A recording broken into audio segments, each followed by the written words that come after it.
So greetings, what's going on? It's Mike's. And Gracie. You didn't hear her. She said it, trust me. So we're here in Kowloon Park. And it's pretty neat.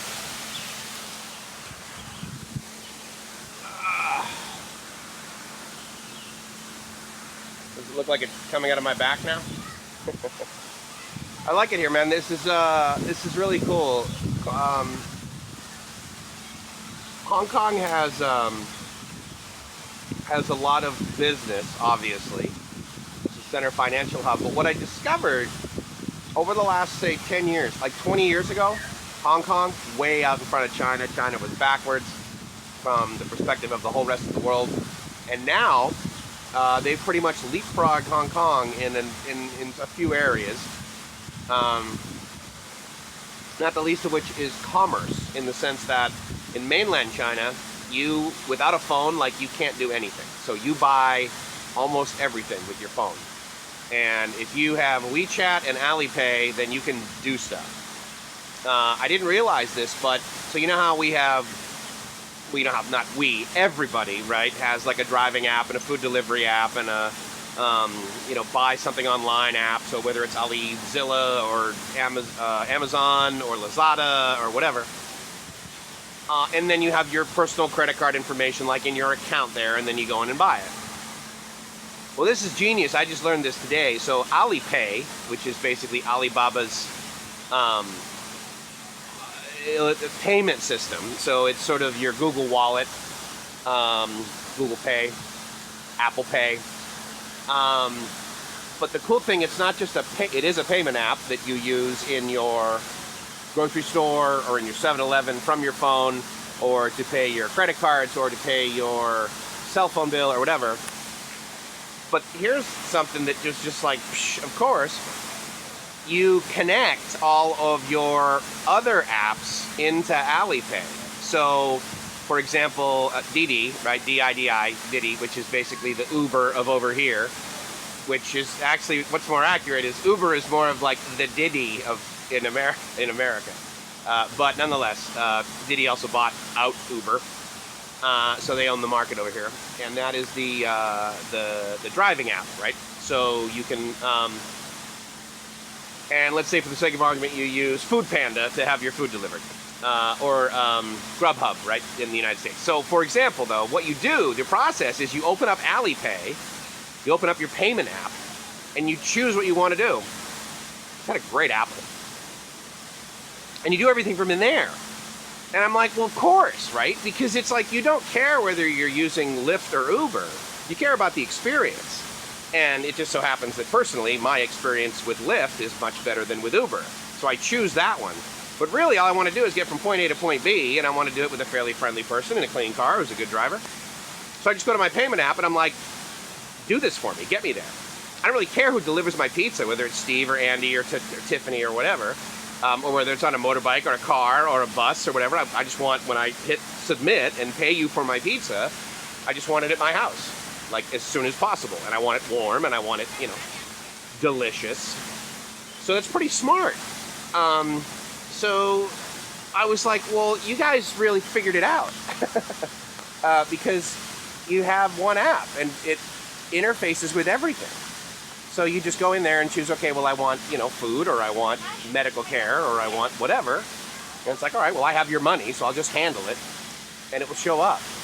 Now, it's not that simple, but that's the theory. And in fact, the reality is that it's used that way a lot. So that was kind of neat. I just thought I'd take that opportunity to share that here.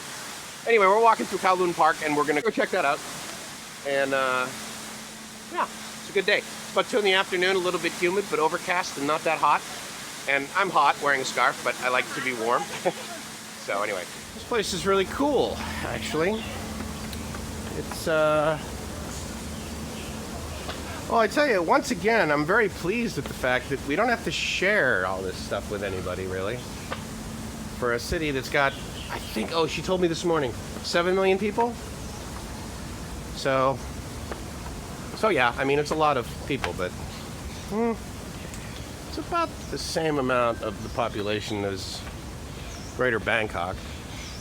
I'm digging this, though. That's so cool.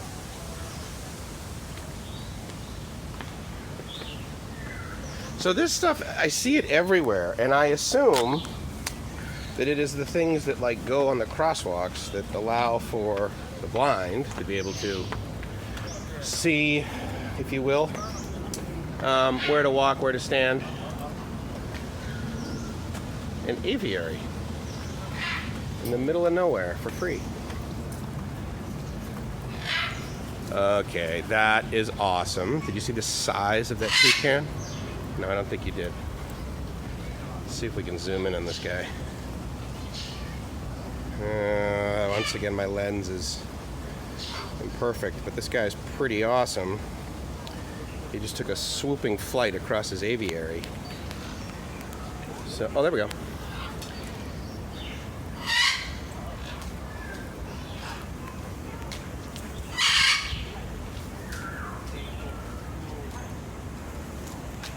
He's hidden himself from me.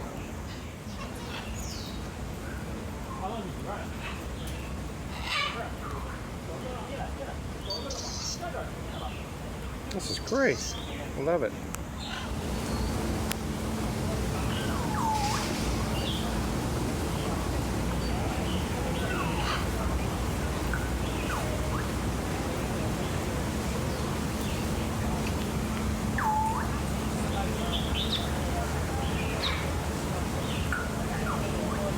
Pretty cool. Again, I don't know if this is from the storm, you know, the one I was referring to, that I mean, the roots don't go that deep, so, I mean, you could argue that once it gets enough height, then it probably would take less wind and rain. But, so, from 6 a.m. to 9 p.m., Discovery Playground. Oh, you know what? I'm gonna go to the CR. I'm gonna go to the CR. Did you hear me just like Filipino that?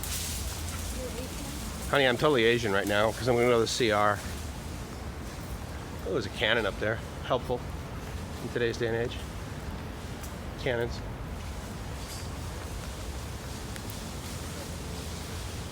Yeah.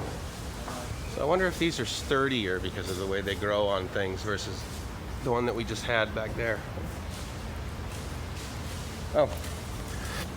Look, a CR built into this tree.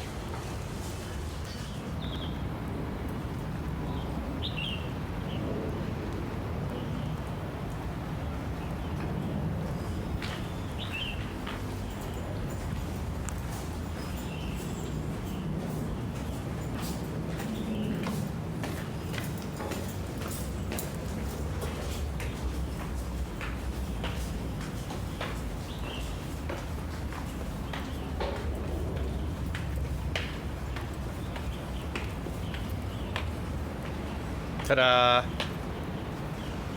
Basically made it to the top of my castle. A lot of tree work. Kind of a neat place in the middle of the city. So,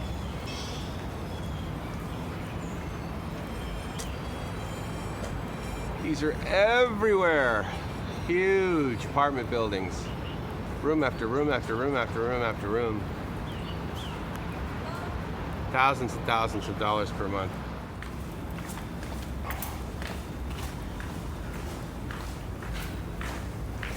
I'm going there.